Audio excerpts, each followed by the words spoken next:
Hello there, ladies and gentlemen. Welcome to another edition of the Blitzburgh Banter. I am AA Ron. And this is Andrew here. Nice to see you all again. We just finished up week 1 of the regular season, and we are walking away with a dub. Neither of us were correct. An ugly win, but a win's a win. Yep. I don't care how it comes. We just need it to happen. Thank you to the Wizard of Oz for 6 field goals. There was a chance where he was actually going to be competing for the record. I thought there with going for 8 field goals, but I mean it just didn't work out that way. But I would definitely say Boz was the MVP of the game. Yeah, Bob Labriola. Shout out to Bob. We love Bob here on the banter. Great writings every week, but yes, Boswell was the player of the game, essentially, according to him. Absolutely. I mean, he had accounted for all the points. And I mean, starting off the season, I don't care if you're inside of a dome or you're outside. I don't care. But when you're starting off your season as a kicker and you're kicking a 57-yarder right off the start, and you drain it right down the freaking middle. That takes some balls. That you've got some ice water, maybe some icy light beer running through your veins. You know what? Cheers to the win, buddy. Yep. Appreciate you. Cheers. So maybe the Wizard of Oz had some ice cold icy light running through his veins for that game. I don't know, but yeah, to start off with a 57-yard field goal, that's saying something in my opinion. Yeah. So yeah, but. I'll be honest with you. Yeah, it was a little bit of an ugly game, absolutely. But you know what? I can't really say that there were many teams this past week that had a beautiful first game. I don't think that's typical, obviously. No. So, well, let me ask you this: what was your takeaway from the offensive side, and what was your takeaway from the defensive side? Good questions. First of all, let's start with let's offense. Absolutely, I'm going to start with offense, but let's start with the quarterback situation. I'm not sure exactly when Justin Fields found out that he was going to be QB1. I don't know exactly when that happened, but regardless, it was kind of last minute. Right. If you do think about, if you want to really be honest about it all, it was definitely last minute. So there was some stress there. I would say Zach Frazier for being a rookie, starting off with center. Obviously, first snap of the game, we had a QC exchange that resulted in a fumble, but probably Justin Fields is probably the only quarterback out there that could literally turn that situation into a 2 or 3 yard gain. And I think that's what happened. Yep. So definitely some nerves starting out on offense for sure. Especially, in that situation there. I would say receivers were playing pretty well. Overall, I think the line did pretty darn well. I think we were getting beat up there at first, with Atlanta's front. They definitely were imposing their will, I would say, in the first half. It seemed like they were definitely getting in the backfield a little bit, but I'm not sure how many sacks that they had on Fields. I think they had two or three, possibly. Yeah, I think that's correctly. Yeah, I think that's what I'm thinking as well. But overall, I'm going to say this. Compared to last year and this year, as far as play calling situations are concerned, the play calling was so much better. I felt like we had Justin Fields kind of like in a little bit of a box to start out with. Arthur Smith was being, I think, a little careful with him as far as how far we were throwing the ball, things like that. I don't think there was much option. There was not much play option going on in the first half. Would you agree? No, there wasn't. Or there was none, essentially. No. There was some play action, but anyway, keep going though. But yeah, but it wasn't as much.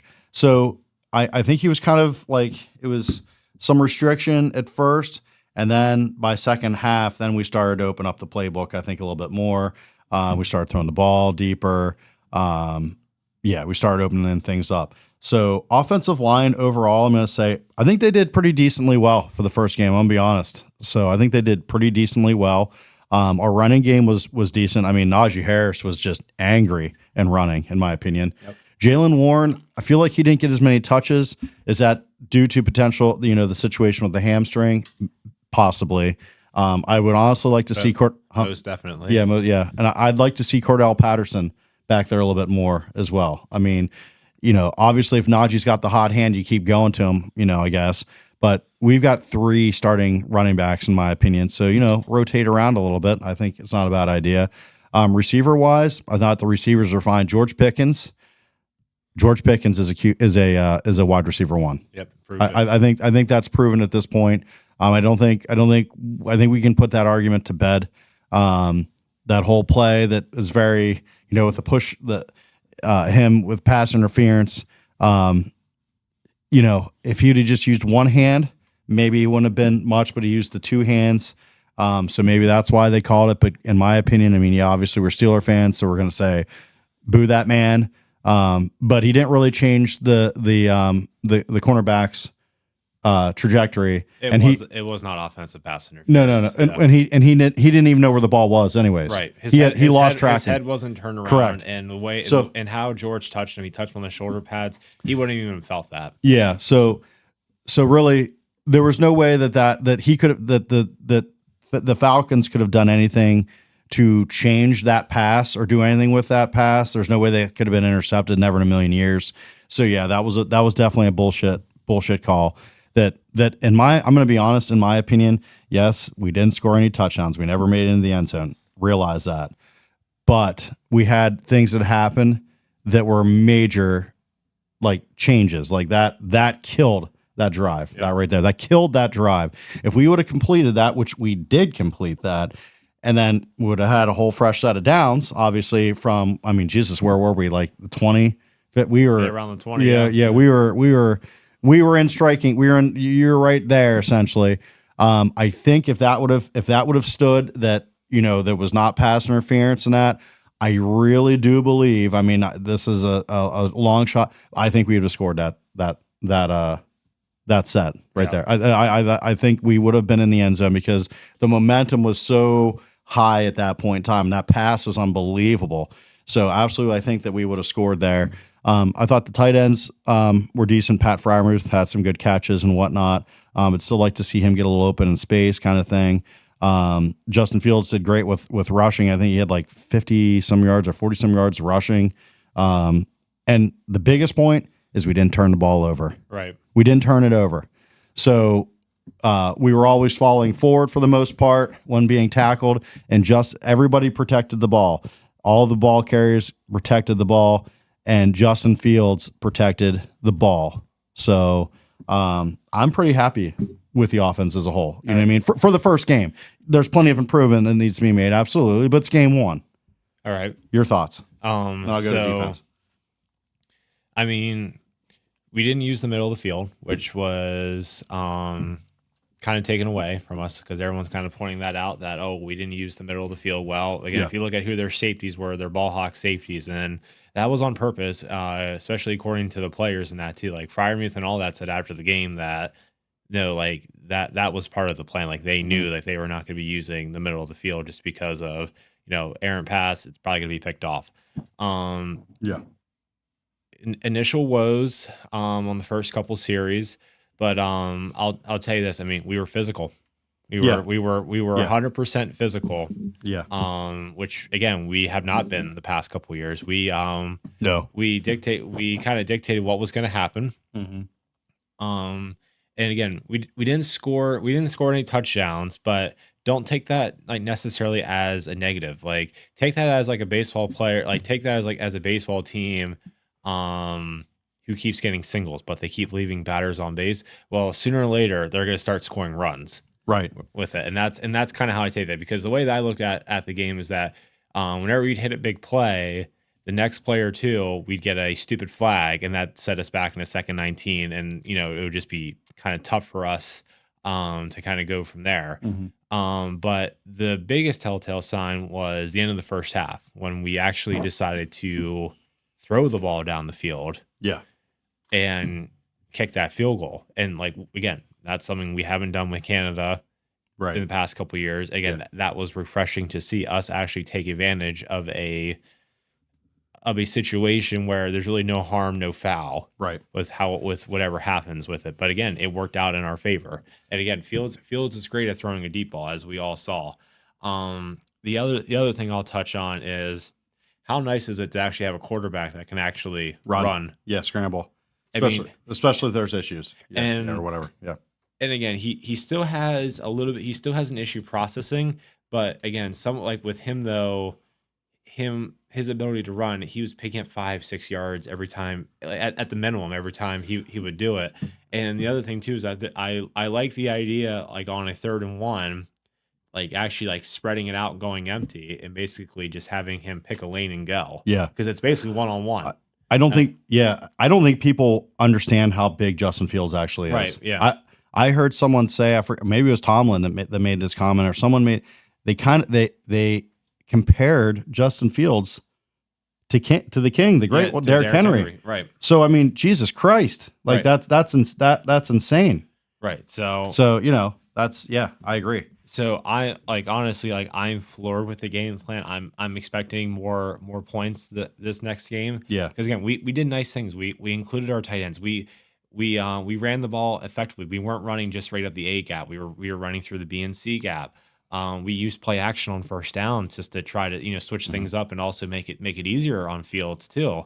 So again, a lot of different things that were done in the first week here. He had 8 receivers. He spread the ball around to eight people. And again, eight people. And it didn't even look that good too.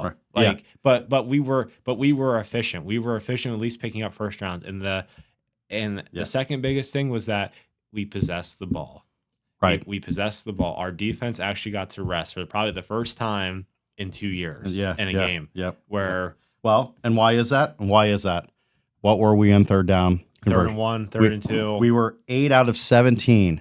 Yeah. That, ladies and gentlemen, that's unbelievable compared to last year. Right. 8 for 17. It's under half. But again, for most of our third downs, we were in 3rd manageable. and 1, 3rd and 2 manageable situations. Yep. Again, which is a thing that Arthur Smith did with the Titans whenever they were making their playoff run too. So again, it's nice to see that his scheme is still effective in the NFL. Yeah. Oh, I agree. I agree. Looking forward to future things here. Oh yeah. But yeah, we like I said, we were 8 for 17 on third down conversions. That's why I think we only punted. I'm not even 100% sure how many times we punted. I'm looking to see if I have that information. Twice. We punted twice. And we happened to lose, actually 3 times. No, technically twice because Johnson got hurt on his second punt is what happened because then Boz had to punt because he had to punt again. Right. So it was technically, I think 2 punts if I'm not mistaken. So that's not bad. Well, again, we possessed the ball. Exactly. Right. Exactly. So definitely a lot more progressive than last year. Right. It's, for sure. For sure. Right. Yeah. Not Time really any possession was negatives. insane. Yeah. Defense. Yeah. What do you think about defense? So let's lump defense and special teams together. How about? Special teams great. Yeah. We can just do this quick. Cameron Johnson, the injury that absolutely sucks. That's heartbreaking. We signed Corliss Waitman. Yeah. Which, if I'm not mistaken, I think we had him for 1 game whenever Harvin was injured. I think 2 years ago. If it's the same, if he is lefty, Waitman. Yep. I think that's who it is. Yep. Again, I was impressed by him whenever he filled in for that game. If it's the same person I'm thinking of, and looking at his stats here too, I mean, he averages. He hasn't had a lot of opportunities, but I mean, he has an average of basically 47 yards. Yeah, not bad. And long as 63. So I mean. He's not Cam Johnson. No, but he's better than Harvin. He's better than Harvin. And again, I was actually looking forward to seeing who they were going to. Because I was like, oh my god, if we sign Harvin again, well, like, Harvin's what are we still available? What are we doing? Yeah.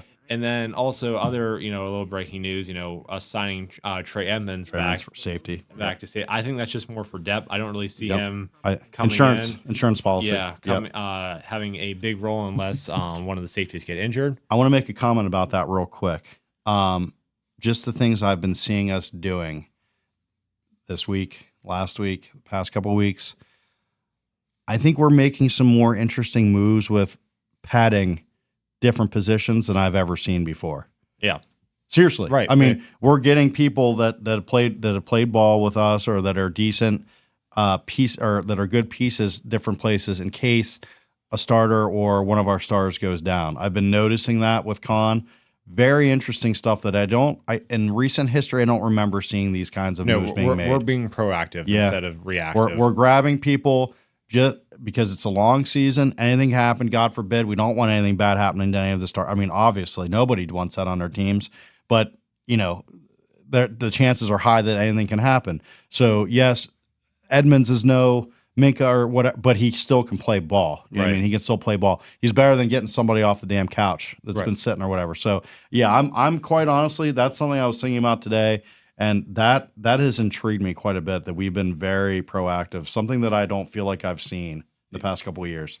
Anyway, getting back to the defense. So the first half, I was actually really concerned because the only thing I was looking at was our defensive tackles, and quite frankly, they were getting owned on the line of scrimmage. Bijan Rock, like honestly, Atlanta could have ran the ball a lot more, and I think they would have had 17, maybe 20 points potentially in the first half. Because they were controlling line of scrimmage. Right. I think they were passing too much. If I'm just going to be perfectly honest here and looking at it from both ways. Yeah. But again, being realistic about, well, that's really the first time this first team defense has played all together. Yeah. Too. So kind of a feeling out process. Right. Second half though, vastly different. Oh, we shut them down. Vastly different. Yeah. I mean, I'll give our secondary an A. JPJ was phenomenal. Dante Jackson from Carolina made great interception, and then also that great pass breakup too was phenomenal.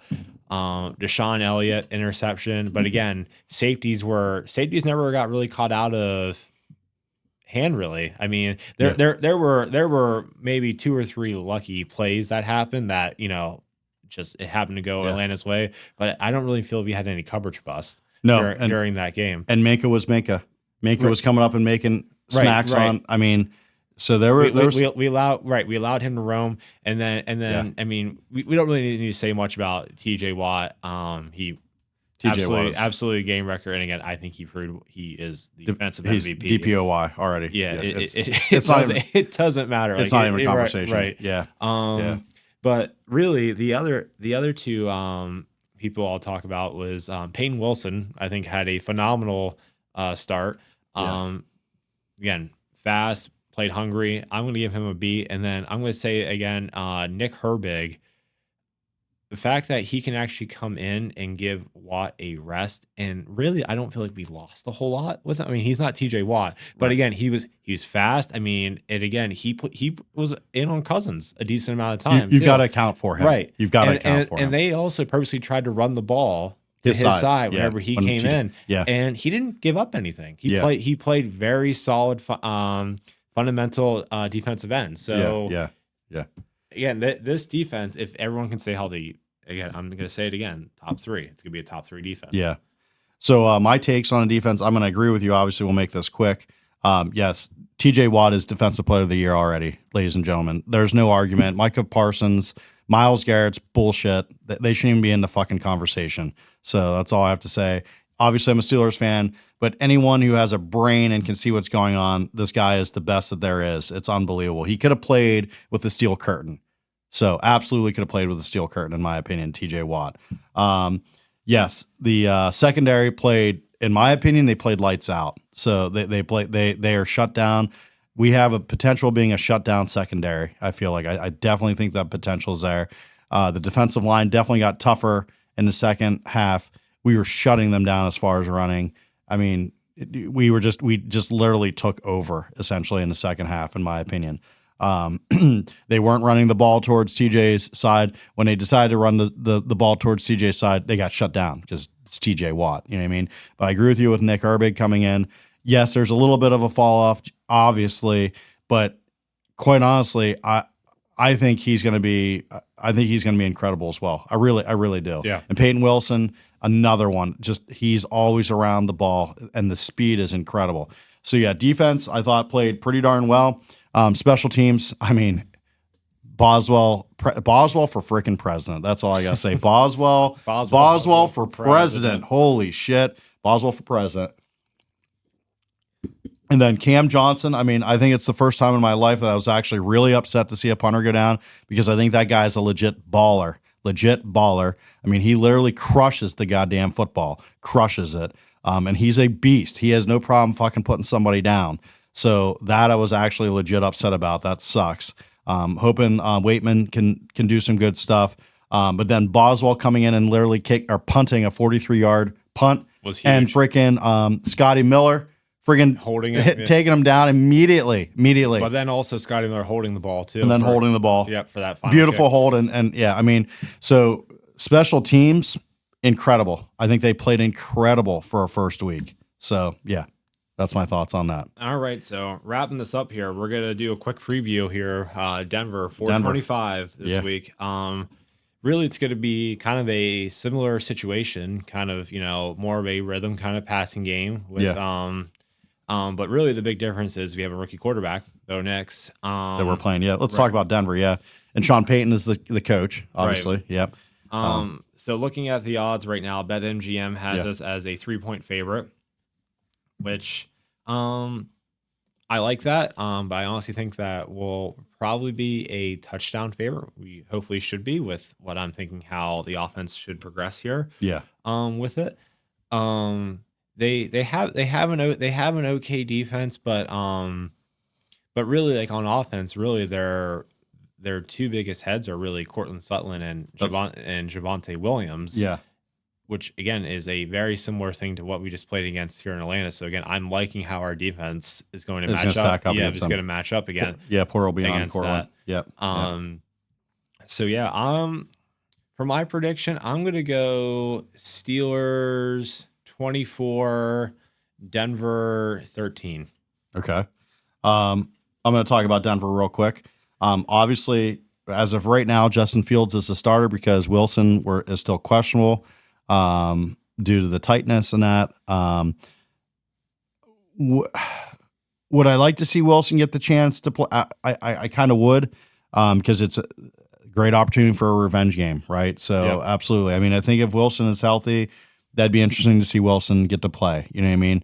And then at this point in time, if that does happen, we're going to know right then and there who the starter is.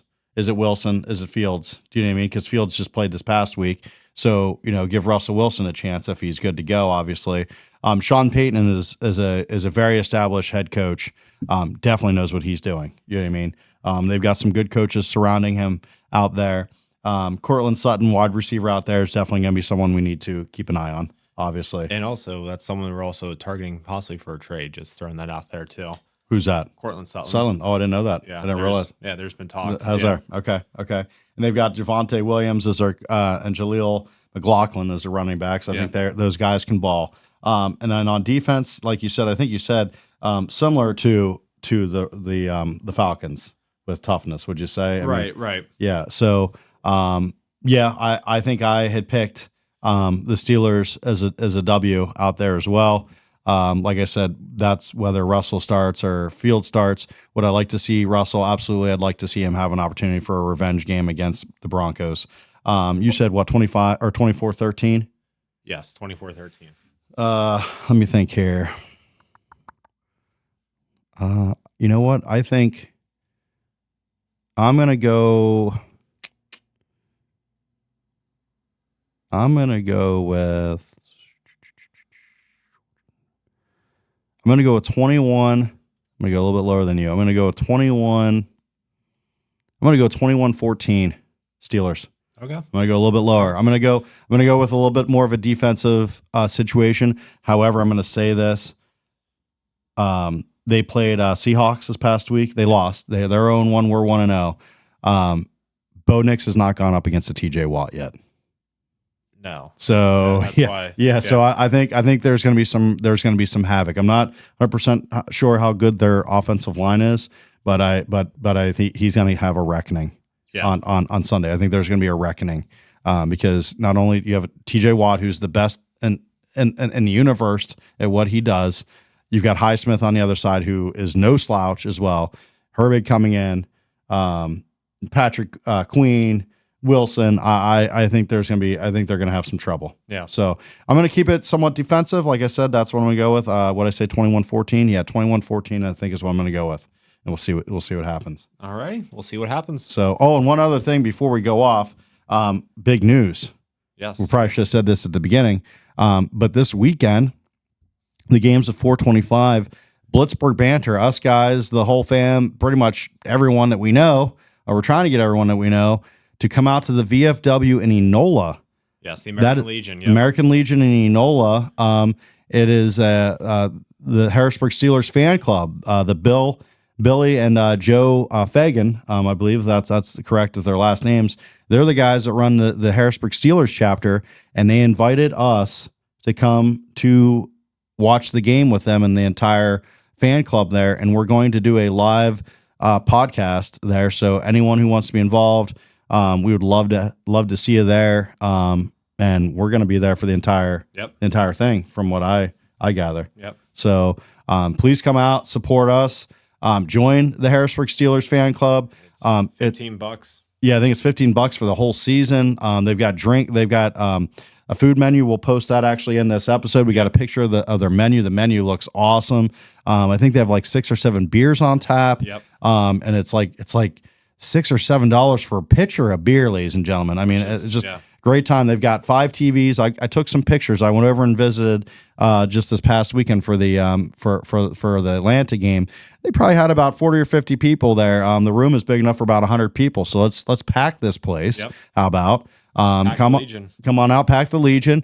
Come on out, grab some food, have some drinks, be merry, and let's cheer on the Steelers and let's beat the damn Broncos. Yep. So we'll see you all there at 425 this coming weekend on Sunday to defeat the Broncos. Anything else, my friend? Oh, and there will also be a lovely little Myron Cope jingle to get us ready for.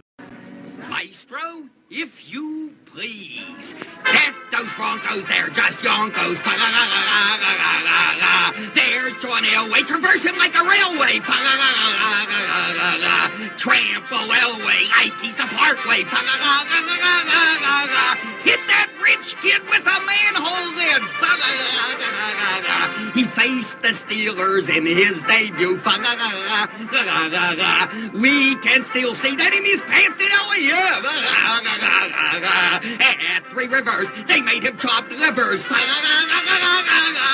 He met the Steelers and knows they're killers. David Little is coming up the middle. Crack that rich kid, knock out his bicuspid. No, don't kiss him. Safety, blitz him. That Bronco is just a yonko.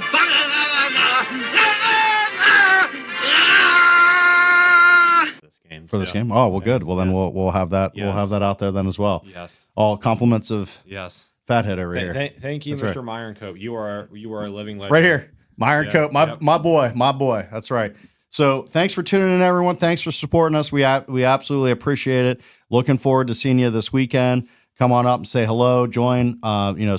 Subscribe. Follow us on Instagram, TikTok, all those good things, and let's join the club and have a good time. Go Steelers.